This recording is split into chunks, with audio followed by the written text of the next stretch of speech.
Saudara, Kapolres Pelabuhan Makassar mengecek kesiapan malam pergantian tahun di wilayah Pelabuhan Makassar. Selain mengecek kesiapan, para personel juga ditekankan untuk tetap waspada dalam setiap pengamanan. Patroli ke sejumlah pos pengamanan dan sejumlah titik keramaian di wilayah Pelabuhan Makassar terus dilakukan.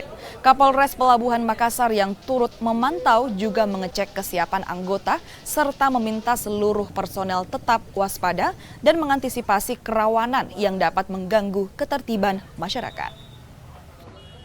Saat ini bahwasanya pelaksanaan kegiatan operasi lilin 2022 dalam kegiatannya berjalan dengan lancar, namun untuk cuaca selama dari hari Jumat sampai sekarang masih hujan deras. Namun kita juga memantau dari situasi pelaksanaan kegiatan ibadah di gereja-gereja masih berjalan dengan lancar. Kalau untuk pos sendiri ada berapa di wilayah Abang? Pos sendiri yang pertama pos terpadu 1, yang kedua pos PAM, yang kedua pos pelayanan, ada 3.